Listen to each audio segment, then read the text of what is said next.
여러분, 제가 사회학을 전공한 사람은 아닙니다. 하지만 우리가 살아가고 있는 이 사회 현상들을 바라볼 때 여러 가지 문제점들이 있다는 것, 저도 여러분들도 아마 인식하면서 살아가고 있을 겁니다. 여러 가지 문제점들 가운데 제가 생각할 때 아주 심각한 것 중에 하나는 나와 다른 생각을 가지고 있거나 나와 이념이 다른 사람을 다름으로 인정해 주지 않고 잘못되었다, 옳지 않은 것이다 라고 판단하고 정죄하고 비난하는 이런 사회적인 분위기가 우리 사회에 심각한 문제라고 저는 생각을 합니다. 여러분들의 표정은 별로 심각한 것 같지 않은데요. 그런 표정인 것 같기도 한데, 여러분, 최근에 이제 우리 언론에서 계속 보도되고 있는 것 중에 하나가 정치 이야기는 제가 하지 않는 것을 원칙으로 합니다만은 언론의 이야기를 하고 있으니까 대장동 항소 포기 사건, 그리고 헌법 존중 TF 가동을 두고 여야의 생각이 달라도 완전 다릅니다. 그죠? 여러분, 우리가 잘 모르지만 정치 세계는 여와 야의 생각이 다른 것은 당연한 거 아니겠습니까? 그죠? 서로의 정당의 색깔들이 있으니까 다른 것은 당연합니다. 그러면 다름을 좀 인정을 해주고 존중을 해줘야 하는데 지금 현재 우리나라 정치 문화는 그렇지 않죠. 절대 인정하지 않습니다. 더 심각한 것은 이런 다른 생각들을 가지고 있는 정치인들이 이 사회적 갈등을 조장하고 이용하는 그런 분위기가 형성되어 있기 때문에 더 심각한 겁니다. 당장 내년 6월 지방선거가 다가오니까 우리가 생각할 때도 이것은 아닌데 황당한 주장을 하는 몇몇 정치인들이 있습니다. 그렇게 황당한 주장을 하는 이유는 지지 세력을 결집하기 위해서 자기의 정치적인 이익을 위해서 그냥 막 던지는 거예요. 논리도 없어요. 벌써 자기 몸집을 키우기 위해서 사전 작업을 하는 거죠.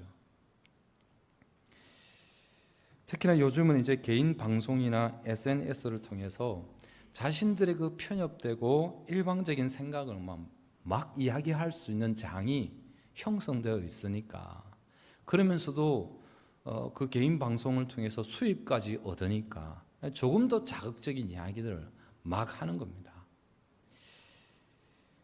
여러분, 우리가 이 사회적 갈등이 심각하다는 것을 좀 피부로 좀 느끼지 못하는 그런 성향도 있는데, 이것을 우리가 이제 좀 피부로 와닿기 위해서 금액으로 환산을 하면 이 사회적 갈등 때문에 발생하는 손실액을 금액으로 환산을 하면 1년에 이 사회적 갈등 때문에 손실되는 금액이 최대 246조에 이른다고 합니다. 깜짝 놀라죠. 우리는 워낙 큰 돈을 만져봤기 때문에 246조에도 뭐 그럴 수도 있겠지 싶습니다만은, 올해 우리나라 예산이 674조 몇천억입니다. 그러니까 1년 예산의 약 35%에 해당되는 금액이 이 사회적 갈등 때문에 발생하는 손실액이라는 거예요. 여러분, 지금 정치인들이 입으로는 막 지금 민생 경제를 회복해야 한다고 막 말하잖아요. 그런데 그들의 행동은, 움직임은 민생 경제를 회복하는 데 초점이 맞춰지지 않고 오로지 자기들의 정치적인 이익에 따라서만 움직이고 있는 것처럼 제가 볼 때는 그렇게 보입니다. 건전한 생각을 가지고 있는 몇몇 정치인들이 없는 것은 아니지만, 그러니까 사실은 정치인들이 정말 나라 경제를 생각하고 국민들의 살림살이를 생각한다면 다른 어떤 것보다 이런 갈등 구조를 깨는 데 힘을 쏟으면 나라 경제는 그 손실액이 발생하지 않으니까 충분히 좋아질 수 있는 거예요. 그런데 정치인들이 그렇게 합니까? 안 해요. 이제 지방선거가 다가오면 다가올수록 더 황당한 이야기, 더 진영을 갈라놓는 이야기를 마구마구 할 겁니다. 이건 저의 예언입니다. 만약에 이 이야기가 틀렸다면 그 지방선거 다가왔을 때 저에게 따지십시오. 계속 할 겁니다. 우리의 사회 현상을 보면 참 답답합니다. 그러니까 국민들의 살림살이를 생각하고 나라 경제를 생각하는 정치 지도자들이 되어야 하는데 그렇지 못한 현상들을 바라보면서 안타깝죠. 답답하죠. 그래서 여러분 저를 국회로 보내주십시오. 여러분 세상은 또 정치인들은 자기들의 이익을 따라서 사회 갈등을 조장하고 그런 일들을 마구마구 하고 있지만 믿음을 가진 우리들은 이런 절망적인 세상 상황들을 바라보면서 적어도 우리는 어떤 삶을 살아가야 할까라고 고민을 할 때 이 갈등이 심한 한국 사회를 치유할 수 있는 길이 뭘까라고 생각할 때 오늘 본문의 말씀은 우리들에게 그 답을 주고 있다고 생각을 합니다. 오늘 본문 5절에 뭐라고 말씀하고 있습니까? 함께 읽겠습니다. 시작. 너희 관용을 모든 사람에게 알게 하라. 주께서 가까우시니라. 하나님께서는 믿음을 가진 저와 여러분들에게 관용의 사람이 되기를 원하십니다. 여러분 이 관용이라는 단어적인 뜻은 법정 용어인 공정함과 이제 반대되는 개념입니다. 법에서는 분명한 잣대를 가지고 시시비비를 가립니다. 그래서 잘못된 것을 잘못되었다 또는 잘한 것에 대해서는 잘했다라고 시시비비를 가리는 것을 공정함이라고 말을 하죠. 그런 반면에 관용은 누군가가 나에게 잘못을 했을지라도 그를 비난하고 정죄하기보다는 그런 사람 그대로를 여전히 친절하게 대하고 그를 인정을 해주는 것, 이게 관용이라는 단어적인 뜻입니다. 성경학자들은 오늘 본문에 기록되어 있는 이 관용이라는 이 헬라어 단어를 한마디로 정의하기는 너무 어렵다는 거예요. 그래서 오늘 본문 말씀에 기록된 이 관용이라는 뜻은 어떤 뜻을 가지고 있는가 우리 다 함께 읽겠습니다. 시작. 의 잘못이나 죄를 정당화시키지 않으면서도 그 사람을 용납하고 불쌍히 여기며 덮어주고 품어주는 덕을 말하는 것이다. 관용이란 말이 너무 좋은 뜻을 갖고 있죠. 상대의 잘못과 죄를 정당화시키지는 않지만 그를 용납하고 불쌍히 여기고 인정하고 덮어주는 것. 관용은 참 많은 뜻을 가지고 있습니다. 그런 측면에서 관용은 다른 사람에게 내가 베풀 수 있는 최고의 성품 또는 선물이라고 말할 수 있겠죠. 요즘 사람들은 점점 마음의 여유가 없습니다. 그래서 굉장히 좀 예민하고 날카로워져 있습니다. 그래서 조그만 일에도 쉽게 분노하고 분노한 마음을 가라앉히지 못합니다. 그리고 그것 때문에 마음을 닫기도 하고 뿐만 아니라 자기의 주장을 좀처럼 내려놓지 않습니다. 어떻게 쓰든 자기의 주장을 관철시키려고 하는 그런 성향들이, 그런 모습들이 점점점 더 심해지고 있는 것 같습니다. 이러한 시대를 살아가는 우리들에게 오늘 본문의 말씀은 뭐라고 말씀하고 있다고요? 관용의 모습을 다른 사람들이 다 알 수 있을 만큼 관용을 베풀어라, 그렇게 권면합니다. 여러분, 비록 세상 사람들은 편협한 마음을 갖고 갈등을 일으키면서 살아갈지라도 우리 그리스도인들만이라도 관용의 마음을 갖고 살아가라고 권면하고 있어요. 사도가 오늘 관용의 마음을 갖고 살아가라고 권면하면서 이어서 뭐라고 말씀하는가 하면 주께서 가까우시니라 라고 말씀하고 있어요.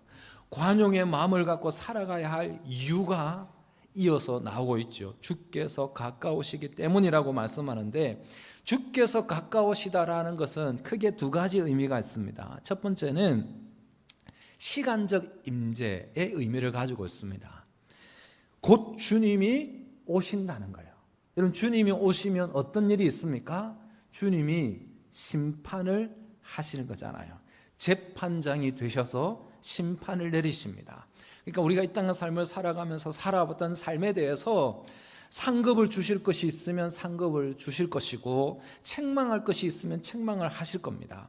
곧 주님이 오셔서 그런 판단을 내리시기 때문에, 그런 일들이 있을 것이기 때문에 믿음을 가진 우리들에게 비록 세상 사람들은 편협한 사고를 갖고 자기에게 잘못을 하거나 상처를 준 사람은 절대 용서하지 않고 이를 갈고 눈에는 눈, 이에는 이로 보복하는 그런 삶을 살아가지만, 믿음을 가진 우리들은 그들의 잘못을 인정해 주는 것은 아니지만 그럼에도 불구하고 그를 용납하고 덮어주고 이해하고 인정하는 삶을 살아가라.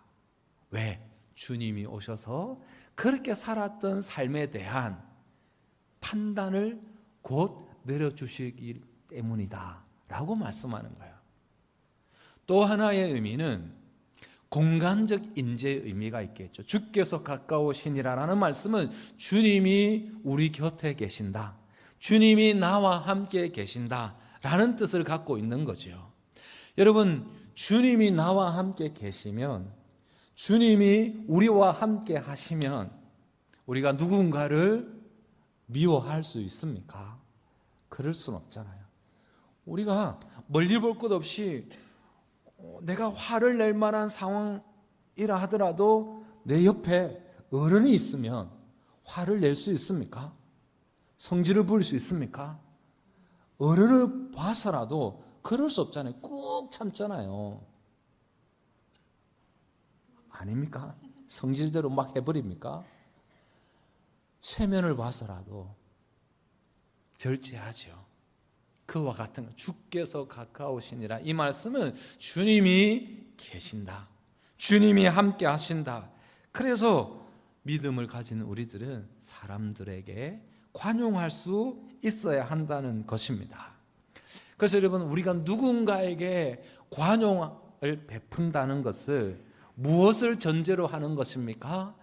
하나님께서 내 삶을 다 알고 계시고 나의 억울함, 나의 형편을 다 헤아리시고 때가 되면 이 땅에 다시 오실 때 그 모든 것들을 공정하게 판단해 주실 분이 하나님이시다 라는 분명한 믿음이 있으면, 다소 억울한 일이 있다고 하더라도, 다소 내가 화를 참지 못할 만한 상황이 발생된다 하더라도 그 하나님을 믿는다면 관용을 베풀 수 있겠죠.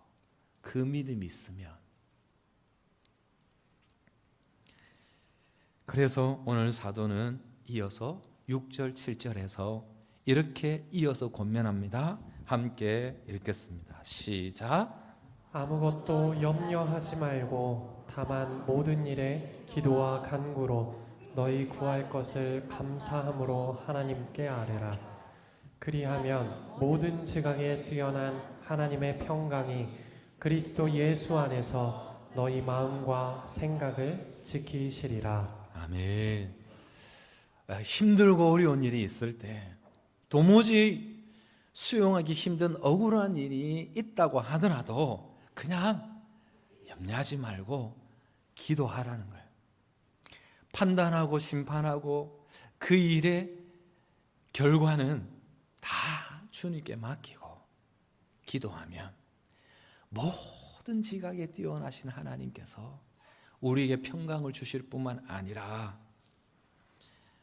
우리의 생각과 마음까지도 지켜주실 것이다. 그래서 우리가 누군가를 향하여서 관용을 베푸는 삶은 우리가 할 것이고, 그리고 더 나아가 그를 판단하고 정죄하기보다 그를 위해서 기도하고 그 문제를 두고 기도하면 하나님의 평강이 우리의 생각을, 마음을 지켜줄 것이다 라고 사도는 빌립보 교회 성도들에게 권면합니다. 사랑하는 성도 여러분, 저와 여러분들은 하나님을 믿는 사람들입니다. 우리가 믿는 하나님은 세상을 창조하신 하나님이십니다. 우리의 모든 것을 다 알고 계시는 하나님이십니다. 그 하나님을 우리의 아버지로 믿고 있다면 우리는 사람을 대할 때 얼마든지 관용하는 마음으로 그들을 대할 수 있다는 것입니다. 사랑하는 성도 여러분, 인생이 녹록치 않잖아요, 그죠? 예상치 못하는 일들을 경험할 때가 많이 있습니다. 우리의 힘과 지혜로 도저히 뛰어넘을 수 없는 벽에 부딪히는 일들을 경험할 때가 있습니다. 그럼에도 불구하고 그 순간에도 하나님께 우리의 삶을 맡기고 나는 여전히 그들을 친절하게 대하며 존중해주는 그 삶이 신앙인다운 삶의 모습이라는 것입니다. 사도가 이렇게 관용을 사람들이 알 수 있을 만큼 베풀어라고 권면하는 더 구체적인 이유는 사실은 빌립보 교회 안에 갈등의 요소가 있었습니다. 그 내용이 2절에서 언급되고 있는데, 사실은 이제 빌립보 교회는 사도가 세웠던 많은 교회들 중에 사도에게 있어서 조금 더 특별한 교회였습니다. 그 내용을 빌립보서 1장의 말씀을 보게 되면 알 수 있는데요, 사도는 빌립보 교회를 생각을 늘 하고 있다는 겁니다. 뿐만 아니라 기도할 때마다 빌립보 교회를 위해서 기도한다는 겁니다. 심지어 빌립보 교회를 기도하다 보면 기쁨이 넘쳐날 만큼 빌립보 교회를 생각만 해도 너무나 좋다는 거예요. 어느 정도 빌립보 교회를 향한 마음을 가지고 있었는가 하면 1장 8절에 사도가 이렇게 고백합니다. 함께 읽겠습니다. 시작. 내가 예수 그리스도의 심장으로 너희 무리를 얼마나 사모하는지 하나님이 내 증인이시니라. 아멘. 예수 그리스도의 심장이라는 것은 예수님의 마음으로, 그죠? 예수님의 사랑으로, 예수님이 우리를 위해서 생명을 내어주신 그 마음과 그 사랑으로 사도는 빌립보 교회를 생각하고 있다는 겁니다. 사도가 그렇게 사랑하는 교회가, 특별한 마음을 가지고 있는 교회가 빌립보 교회인데, 이 빌립보 교회 안에 오늘 2절의 말씀을 보게 되면 유오디아와 순두계가 갈등이 있어요. 말하자면 싸움이 있는 거예요. 분쟁이 있는 거예요. 2절 말씀 한 번 더 봉독할까요? 시작. 내가 유오디아를 권하고 순두계를 권하노니 주 안에서 같은 마음을 품으라. 여러분, 그들의 직분이 무엇인지 기록하지 않아서 잘 모르겠습니다만, 어쨌든 이 두 사람의 갈등이 교회 전체의 기도 제목이 되었던 것으로 보아서 적어도 이분들이 교회의 중직을 맡고 있는 분들이라고 미루어 짐작이 되죠. 오늘날로 말하자면 교회 항존직 정도 되겠지요. 서로 충돌을 하니까 교회 전체에 어려움이 오게 된 거예요. 이들이 어느 정도 열심이었는가, 3절의 말씀을 보게 되면 사도가 또 이렇게 말합니다. 복음에 나와 함께 한 여인들이라고 말씀하고 있어요. 그러니까 복음을 위해서, 교회를 위해서 열심을 내었던 분들이라는 겁니다. 근데 그렇게 교회를 열심히 섬기고 바울을 도와서 복음의 사역에 헌신했던 그들인데, 그들이 교회 문제를 일으키는, 교회 갈등의 주역이 되어버린 거예요. 아마도 이분들은 개인적인 일로 갈등을 겪고 있는 것은 아닐 겁니다. 교회 일에 열심을 내었으니까, 복음 사역에 열심으로 헌신했던 사람들이니까 교회를 위한다는 목적으로 일을 하다가 갈등을 겪고 있는 것일 겁니다. 그래서 사도가 이 두 사람을 향하여서 권면하는 것이 이어서 뭐라고 말씀합니까? 주 안에서 같은 마음을 품어라, 그렇게 말씀하고 있습니다. 여러분, 같은 마음을 품으려면 어떻게 해야 같은 마음을 품을 수 있겠습니까? 당신 잘못했으니까 용서를 구하라고, 이것은 잘못된 것이라고, 내가 한 것은 잘한 것이라고 주장을 하면 같은 마음이 될 수 있겠습니까? 불가능하죠. 같은 마음이 될 수 있는 것은 서로 관용하는 마음을 가지는 겁니다. 잘못을 인정하지는 않지만 그 죄를 그냥 용납하는 것은 아니지만, 그럼에도 불구하고 관용이란 뭐라고요? 불쌍히 여기고 덮어주고 인정하고 존중해 주는 것. 그 마음이 있으면 같은 마음이 되는 것 아니겠습니까? 그러죠? 사랑하는 성도 여러분, 오늘 본문의 말씀을 통해서 우리가 깨닫게 되는 것은 교회 일에 열심히 하는 것도 중요합니다. 그리고 복음사에게 충성하고 헌신하는 것도 중요하죠. 그러나 더 중요한 것은 교회 일에 열심을 내되 복음사에게 충성하고 헌신하되 꼭 관용하는 마음을 갖고 열심을 내고 충성하고 헌신해야 문제가 발생하지 않아요. 갈등이 일어나지 않아요. 여러분, 관용이 없이 열심만 있으면, 관용이 없이 충성과 헌신만 하게 되면 갈등이 일어날 수밖에 없다는 것을 말씀하고 있는 거 아니겠습니까? 오늘날에도 교회 안에 유오디아와 순두계 같은 분들이 있습니까? 없습니까? 우리 교회 말고 다른 교회 있습니다.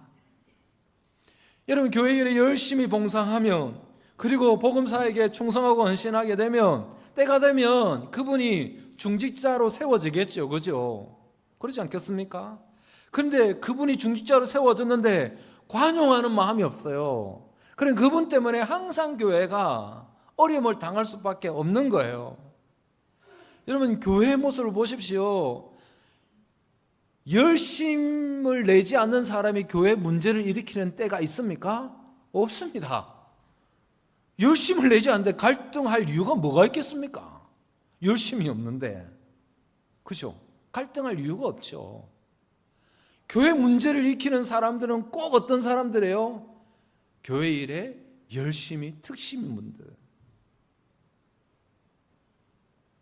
이렇게 또 설교하면, 그래, 내 교회 열심히 일 안 할란다, 자유한다, 속으로 그렇게 생각하시죠. 그건 적용을 최악으로 적용하는 거예요. 열심히 하되 관용하는 마음을 품고 열심히 하는 것, 그게 오늘 말씀의 핵심이잖아요. 그죠? 내일부터 추계 특별 저녁기도에 열심히 없으니까 나는 안 나올래, 그래 적용하면 안 된다니까요. 사랑하는 성도 여러분, 열심히 주의 일에 충성하고 헌신하되 관용하는 마음이 있으면 내 생각, 내 고집을 내려놓을 수 있습니다. 근데 관용하는 마음이 없으면 내 생각이, 내 고집이 관철될 때까지 내려놓지 못해요. 근데 여러분, 그거 아십니까? 아무리 많은 일을 하는 교회라 하더라도 그 교회가 갈등을, 분쟁을, 싸움을 하고 있는 교회는 절대 하나님의 영광을 나타낼 수 없습니다. 부끄러운 이야기지만 여러분, 우리 교단을 대표할 만한 교회뿐만 아니라 우리 교단을 넘어서 한국 교회를 대표할 만한 모 교회가 있습니다. 그 교회가 수년 전에 교회 내의 문제로 외적인 문제까지 확산이 되면서 막 언론에서 보도하면서 막 떠들썩하게 그 교회 문제가 막 이슈화 된 적이 있어요. 그때 그 교회 때문에 우리 교단은 물론이거니와 한국교회 전체에 큰 타격을 입었습니다. 한동안 그 교회와 같은 교단이라는 이유만으로도 우리 교단의 전도의 문이 일시적이었지만 막힌 때가 있었습니다. 여러분, 그 교회가 엄청나게 많은 일을 하는 교회입니다. 막강한 교회입니다. 그런데 그 교회 때문에 많은 교회들이 피해를 입었습니다. 그래서 여러분, 교회 일을 할 때는 어떻게 해야 하는 것입니까? 열심히 많이 하는 것 중요합니다. 그러나 관용하는 마음이 뒷받침되지 않으면 내 주장을 끝까지 꺾지 않는 거예요. 같은 마음이 될 수가 없는 거예요. 같은 마음이 되려면 관용하는 마음이 있어야 됩니다. 그래서 여러분, 관용하는 마음으로 누군가를 대할 때, 관용하는 마음으로 교회 일에 참여하게 될 때 마음이 같아질 수 있습니다. 그래서 디모데전서 3장에 보게 되면 일꾼의 자격에 대해서 열거되는데, 감독의 자격, 집사의 자격은 쭉 열거되는데, 그 자격 가운데 하나가 관용해야 한다라고 말씀하고 있어요. 다음 주에 우리가 공동의회를 통해서 직원을 선택할 것이기 때문에 오늘 본문의 말씀을 선택한 이유도 있고요. 점점 나라가 사회적 갈등 구조 속에 점점 절망적인 모습만 보여져서 이 말씀을 전하기도 하는데, 여러분, 다음 주 오후 예배 시간에 공동의회를 통해서 일꾼을 선택할 때 여러분, 한 주간 동안 기도하면서 마음의 준비를 하시되 이렇게 기도하시면 좋을 것 같습니다. 내가 생각하는 장로 3인, 집사 5인, 권사 7인 생각하면서 이분들이 중직자로 세워졌을 때 관용하는 마음으로 교회와 지체를 섬길 수 있는 분들인가, 그 기준을 갖고 투표에 임해 주시기를 간곡히 부탁을 드립니다. 그리고 내일부터 시작되는 주의 특별 저녁 기도회 때도 일꾼에 대한 주제를 가지고 계속적으로 말씀을 드리겠습니다만은, 그런 항목들을 갖고 계속적으로 기도를 하는데, 특별히 그 첫 번째 항목을 이분이 중직이 되었을 때 관용하는 마음을 갖고 교회를 세워갈 것인가, 지체들을 섬길 것인가, 아주 중요한 항목이 되어야 합니다. 첫 번째로 이 항목을 두고 기도하면서 결정을 하면 너무나 좋겠습니다. 여러분, 예수님께서 십자가에 달리시기 전날 밤에 예수님이 제자들을 데리고 겟세마네 동산에 기도하러 가시지 않습니까? 예수님은 다가오는 고통, 또 죽음의 공포와 싸우면서 땀방울이 핏방울이 되기까지 기도에 전념하십니다. 근데 그 결정적인 순간에 예수님과 함께 갔던 제자들은 어떻게 됩니까? 잠을 자고 있습니다. 예수님의 마음은 그 예수님의 마음을 조금이라도 헤아려서 제자들이 함께 기도해 주기를 원했는데 그렇게 하지 못했어요. 그래서 자고 있는 제자들을 향해서 주님이 뭐라고 말씀합니까? 마음에는 원이로되 육신이 약하도다, 그렇게 말씀을 하세요. 이 구절을 두고 대부분의 성경학자들이 보편적으로 해석을 하기를, 결정적인 순간에 기도하지 못하고 잠을 자는 제자들을 향해서 약간 질책성의 내용으로 해석하기를, 이 제자들이 영적으로 민감하지 못했다. 만약 이 제자들이 영적으로 민감했다면, 영적으로 깨어 있었다면 이러한 순간에 잠을 잘 수는 없을 것이다 라고 이 본문을 해석을 해요. 그러니까 주님이 제자들을 향하여 질책한 것이다 라고 해석을 하는 그 해석이 많이 있어요. 그런데 여러분, 우리나라 교회사에 사모님으로서 기억되고 있는 분이 있는데, 한국의 에스더라고 불리었던 일제강점기 시절에 신사참배를 강요하고 또 신앙을 핍박하는 일본을 향해서 일본은 회개하라 하고 전단을 만들어서 배포함으로 감옥에 투옥되어서 6년간 옥고를 치렀던, 그리고 죽으면 죽으리라는 책을 썼던 안이숙 사모님이 계세요. 이 사모님은 제가 조금 전에 말씀드린 마음에는 원이로되 육신이 약하도다, 이 말씀을 어떻게 해석했는가 하면, 그럴 수도 있지, 그 한마디로 해석을 했어요.